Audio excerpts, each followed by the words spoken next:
The galaxy knew peace for over 300 years. The Galactic Council, made up of 12 different alien races, had created a perfect system. Trade flowed freely between star systems. Wars were a thing of the past. Every species had found its place in the great cosmic community, all except for one species that most had forgotten about entirely. Humans had been contacted 60 years ago by the Council's exploration ships.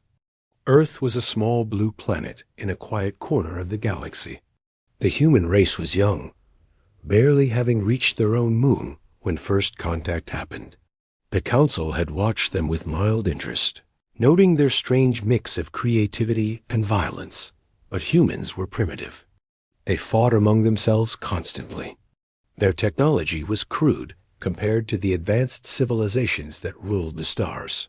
So the Council made a simple decision. They would leave humanity alone until they grew up enough to join civilized society. The Council built a barrier around Earth's solar system. Nothing could get in or out without permission. It was for everyone's safety, they said. Humans were too dangerous to be allowed to spread across the galaxy in their current state. Captain Rex of the merchant vessel Star Wind never expected to carry the most important message in galactic history. His ship was old and slow, designed for carrying basic supplies between the outer colonies. He had been making routine deliveries to the mining world of Keld Prime when everything changed. The attack came without warning. Massive black ships dropped out of hyperspace around Keld Prime like hunting wolves. Rex watched in horror from his cargo bay as the unknown vessels opened fire on the peaceful mining stations. Within minutes, the entire orbital platform was burning wreckage drifting in space. These were not pirates. Pirates took what they wanted and left. These attackers destroyed everything. They turned the mining equipment to slag. They hunted down escape pods and destroyed them one by one. Not a single person was left alive on Keld Prime. Rex managed to escape only because his ship had been powered down for maintenance. The attacker's sensors missed his cold vessel hiding behind an asteroid. He watched them work with cold, mechanical precision. When they finished with Keld Prime, they simply vanished back into hyperspace. Similar reports began flooding in from across the galaxy. The attackers hit colony after colony. They destroyed everything they found. No one knew who they were, what they wanted. The few survivors who escaped called them the devourers, because they seemed to consume entire worlds. The Galactic Council called an emergency session. Representatives from all 12 member races gathered on the capital world of Central Prime. The Great Council Chamber had never seen such fear and panic. They have destroyed 47 colonies in the past month, announced Council Leader Vex, his 6 arms trembling as he spoke. Our combined fleets cannot find them. They appear, destroy, and vanish like ghosts. The military reports were grim. The devourers used technology that was centuries ahead of anything the Council possessed. Their ships could not be tracked through hyperspace. Their weapons cut through the strongest shields like paper. Worse, they seemed to know exactly where to strike for maximum damage. Perhaps we should try to negotiate, suggested Ambassador Tech from the Peaceful Harmony Union. Every species can be reasoned with. You cannot negotiate with death itself, replied General Mox, the scarred veteran who commanded the Council's largest fleet. These creatures leave nothing alive. They do not want our resources or our surrender. They want us extinct. As the debates continued, more colony worlds went dark. The outer rim was being systematically destroyed. Refugee ships brought stories of horror that chilled even the bravest Council members. Entire populations wiped out in hours. Cities reduced to ash. Orbital stations crushed like toys. It was Ambassador Lin, the eldest member of the Council, who finally spoke the words that everyone was thinking, but no one wanted to say.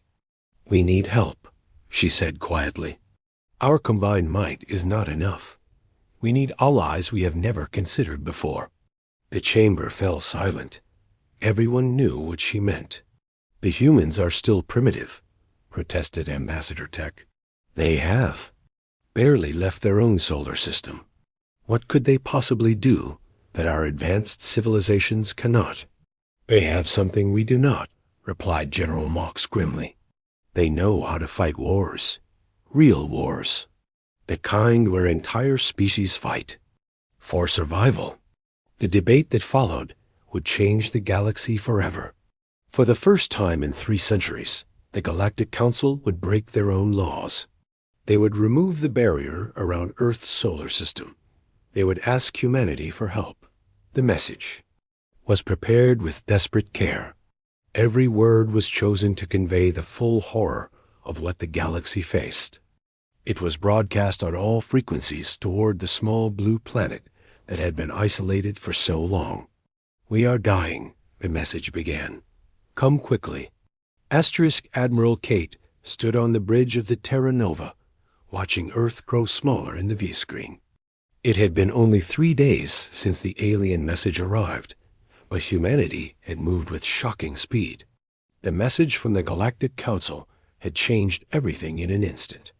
For 60 years, humans had known they were not alone. They had seen the alien ships that maintained the barrier around their solar system. They had tried to communicate, tried to negotiate, tried to understand why they were prisoners in their own home. The aliens had ignored every attempt. Now those same aliens were begging for help. "Status report," Kate ordered as she settled into the command chair. Around her, the bridge hummed with activity.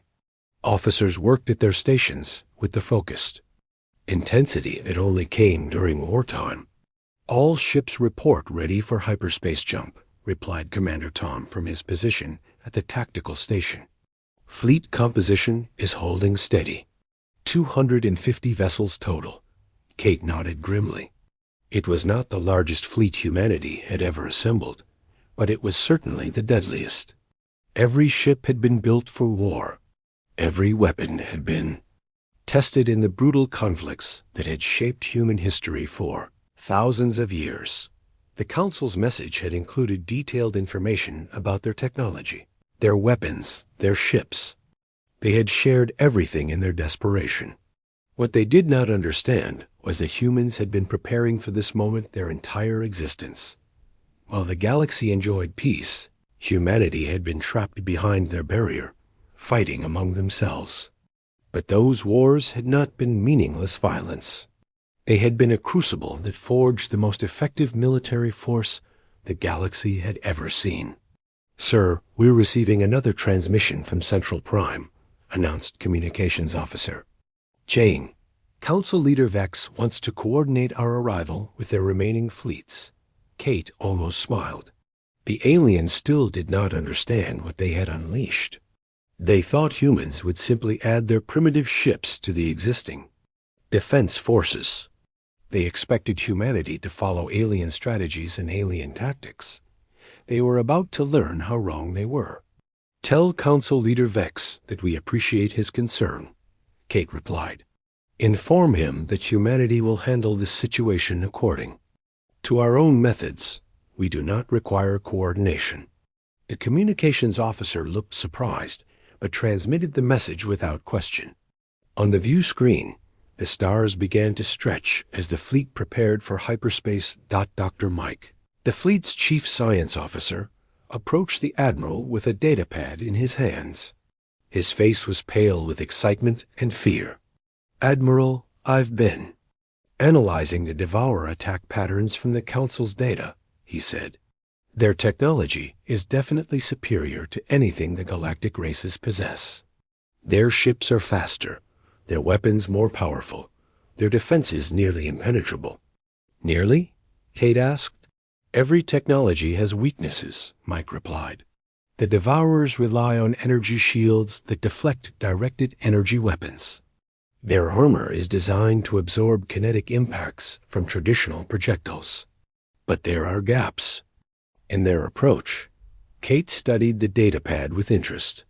Humans had always been good at finding weaknesses. It was how they had survived on Earth for millions of years, fighting everything from wild animals to each other. "What do you recommend, Doctor?" "Unconventional tactics," Mike said. "The galaxy has fought the same way for centuries. Energy weapons, predictable formations, defensive strategies. The devourers have adapted to counter those methods. They won't expect what we're planning to do." In the cargo bays of the human fleet, weapons that had been banned by galactic law for 300 years waited in storage. Nuclear warheads that could crack planets.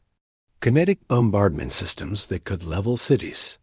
Biological weapons that could wipe out entire ecosystems. Humanity had agreed to the galactic weapons treaties, but they had never actually destroyed their arsenals. They had simply locked them away, waiting for a day when civilization itself was threatened. That day had finally come. Asterisk.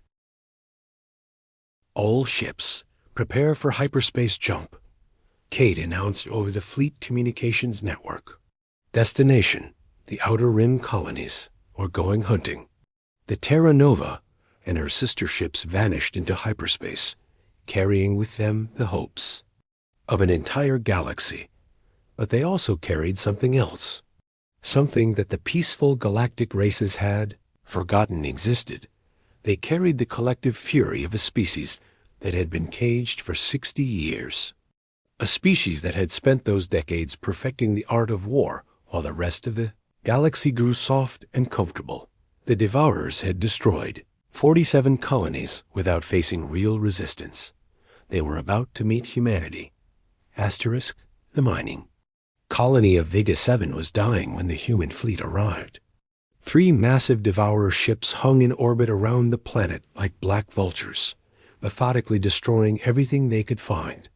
The colonists' desperate distress calls echoed across all frequencies. Admiral Kate watched the destruction from the bridge of the Terra Nova. The alien attackers moved with the same cold precision that had been reported across the galaxy. Their dark ships seemed to absorb light itself, making them hard to target with conventional sensors. "Analysis complete," reported Dr. Mike from his science station. "The devourer vessels are approximately 3 kilometers long each. Heavy armor, plating, advanced energy shields, and weapon systems that appear to fire concentrated plasma beams." "Any signs they've detected us?" Kate asked. "Negative. We're still at the edge of the system. Their sensors seem focused on the planet." Kate studied the tactical display. The Galactic Council's surviving fleets would have approached this situation carefully. They would have tried to establish communication first, then attempted to evacuate the colonists and only fought if absolutely necessary. Humanity had a different approach. "All ships, battle stations," Kate announced. "Implement formation Wolf Pack 7. Target the largest vessel first." The human fleet moved with deadly purpose. 250 warships spread out across the system like hunters surrounding their prey. They used every asteroid, every piece of space debris, every shadow to mask their approach. The devourers continued their systematic destruction, unaware that death was closing in around them. "Admiral, we're in weapons range," reported Commander Tom. "All ships ready to fire on your command." Kate looked at the view screen one last time. The peaceful mining colony below was in flames. Thousands of innocent people were dying while the attackers worked with mechanical efficiency. She thought about the message from the Galactic Council. "We are dying. Come quickly." "Fire," she ordered. The human fleet unleashed Hell-Dot nuclear torpedoes, streaked through space toward the devourer ships. Kinetic bombardment rounds followed behind them, moving at significant fractions of light speed. Energy weapons that had been outlawed for centuries lit up the darkness. The largest devourer vessel never had a chance to react. The nuclear warhead struck its hull and detonated in a series of brilliant explosions. The ship's shields, designed to deflect energy weapons, offered no protection against the raw force of atomic fire. The second ship began to turn, its weapons powering up to return fire. But the human fleet had already moved. They struck from 6 different directions at once, their ships dancing through space like fighters instead of massive warships. Direct hit on the second target, called out Weapons Officer Lisa. Their shields are down and hull breaches detected on multiple decks. The third devourer ship attempted to escape, its engines flaring as it tried to reach hyperspace. But humanity had anticipated this move. A squadron of fast attack ships had already positioned themselves along the escape route. The fleeing vessel ran directly into a wall of kinetic bombardment rounds. The impact tore through its hull like paper, sending debris spinning across the system. In less than 10 minutes, all 3 devourer ships were destroyed. The bridge of the Terra Nova was silent for a moment as everyone processed what had just happened. The devourers, who had been unstoppable for months, had been utterly crushed in their first encounter with human forces. "Scan for survivors," Kate ordered, both enemy and friendly. The scanning results were grim. The devourer ships showed no life signs at all. Their crews, whatever they had been, were completely dead. But more importantly, there were still some survivors on the mining colony below. "Admiral, we're receiving transmissions from the planet," reported Jing. "The colonists are asking for immediate evacuation. They say more devourer ships could arrive at any time." Kate nodded. This was the part that the Galactic Council had failed to understand. Winning battles was only the beginning. The real challenge was protecting the people who could not protect themselves. "Deploy rescue ships immediately," she ordered. "I want every survivor off that planet within 6 hours. And send a message to the Galactic Council.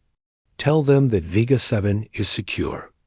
As the human fleet began rescue operations, Kate studied the wreckage of the devourer ships floating in space around them.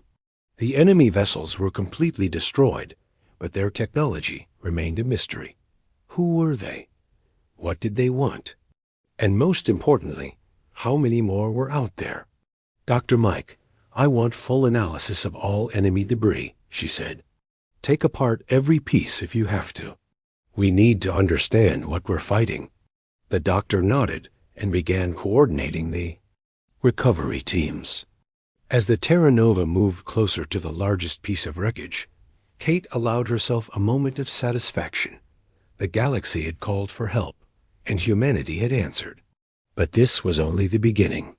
Somewhere out in the darkness, more devourer. Fleets were still destroying colonies and killing innocent people. The hunt was just getting started. Asterisk. News of humanity's victory at Vega 7 spread across the galaxy faster than hyperspace travel. For the first time in months, the Galactic Council had something to celebrate. The unstoppable devourers had been stopped. But the celebration was short-lived. Council leader Vex stood before the emergency assembly on Central Prime, his multiple arms shaking as he read the latest reports. The chamber was packed with representatives from every surviving world, all desperate for hope. "The human fleet has engaged devourer forces at 17 different locations in the past 2 weeks," he announced. "In every case, they have achieved complete victory with minimal losses."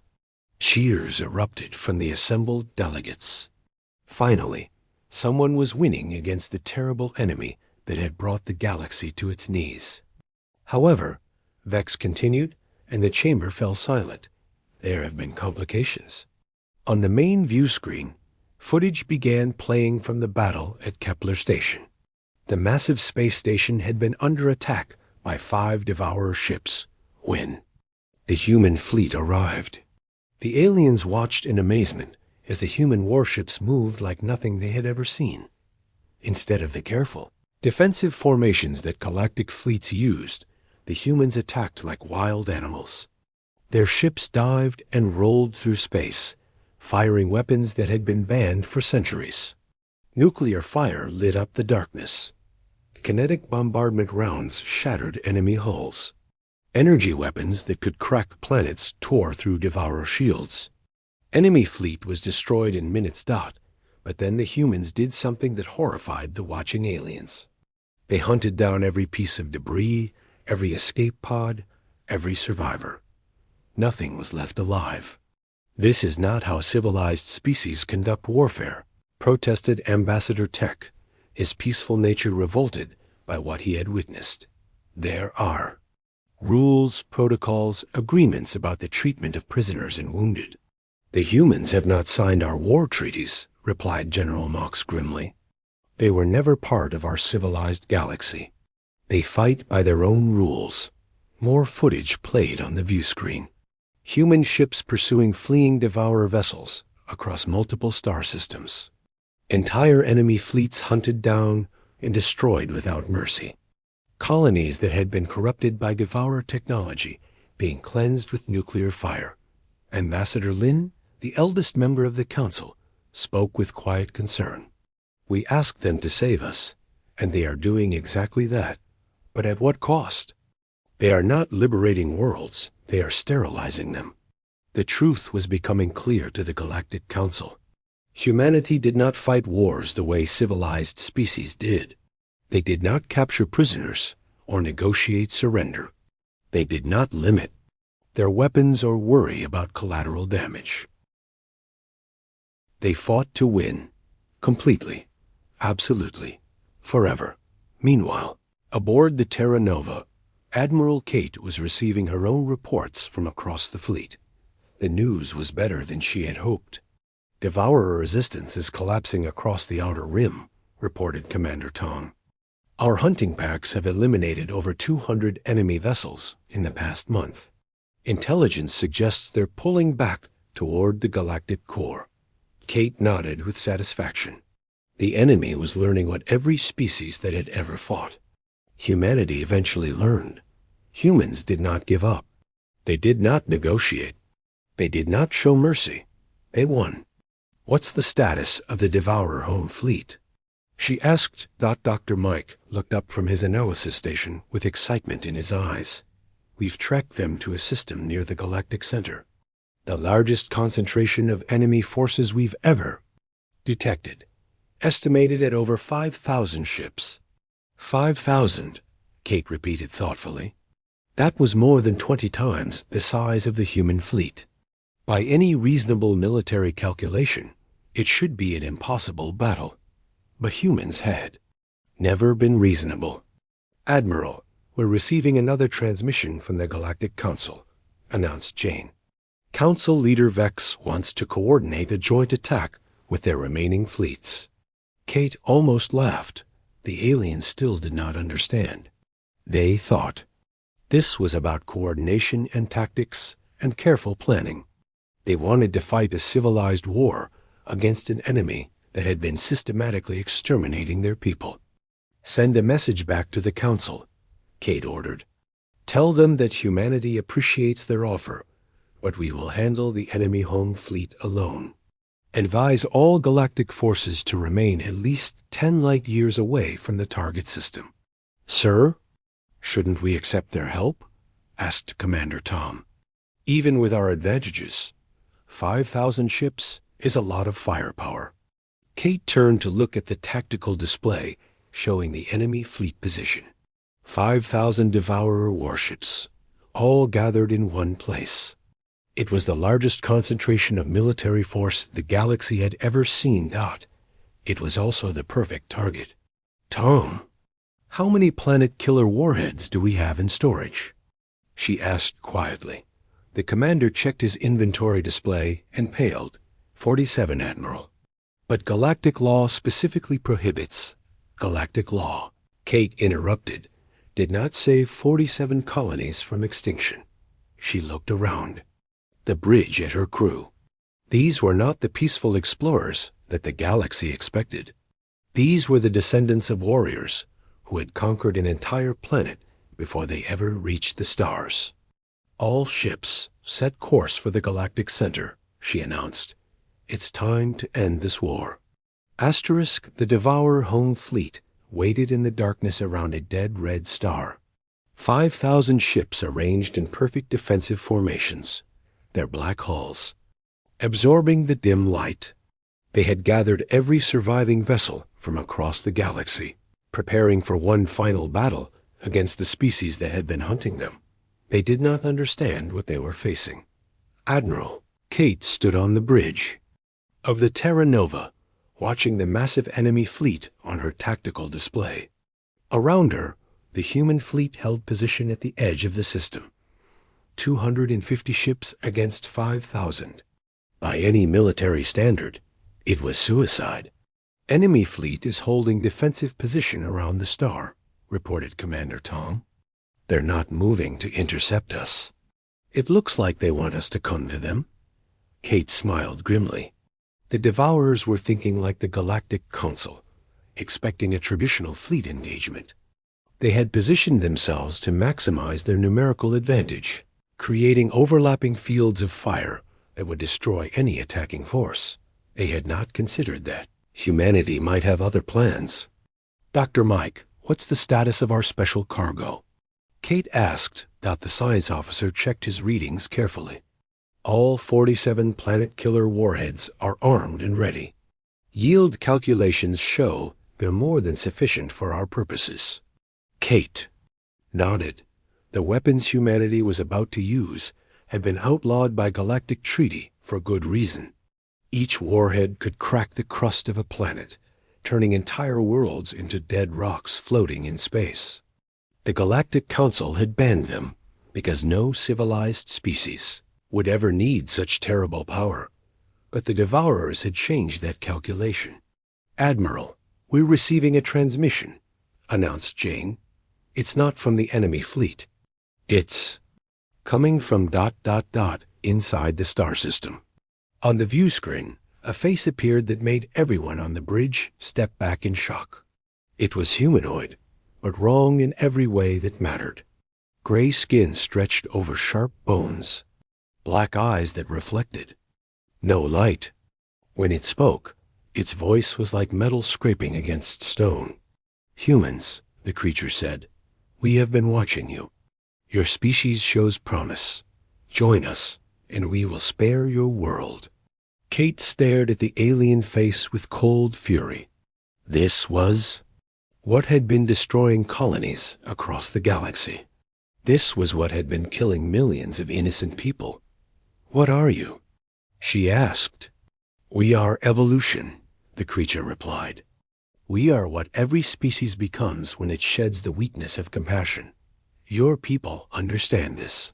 You fight without mercy. You kill without hesitation. You are almost ready to join us in perfection. Around the bridge, Kate's crew exchanged glances of disgust and horror. The thing on the screen continued speaking. The other species in this galaxy are weak. They cling to meaningless concepts like peace and cooperation. We offer you the chance to help us cleanse the universe of such failures. Kate listened to the entire offer in silence. When the creature finished, she stood up slowly from her command chair. I have a message for you and your entire fleet, she said calmly. Humanity does fight without mercy. We do kill without hesitation. But there's one thing you don't understand about us. The alien tilted its head, waiting. We fight for something, Kate continued. We kill to protect the innocent. We show no mercy to those who threaten our friends. And right now, the galaxy is under our protection. She turned to her weapons officer. Lisa, fire all planet killers. Target the star. Admiral? Lisa asked, confused.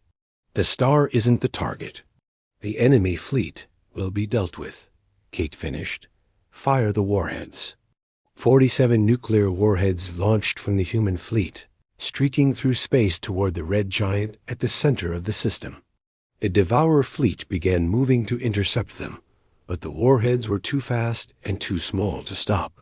Struck the dying star in sequence, each explosion adding energy to the stellar core. For a moment, nothing seemed to happen. Then the star began to collapse. All ships, emergency hyperspace jump, Kate ordered. Now, The human fleet vanished into hyperspace, just as the red giant reached critical mass. The star that had been dying for millions of years suddenly exploded in a supernova that lit up half the galaxy. The blast wave expanded outward at nearly the speed of light, catching the devourer fleet in its path.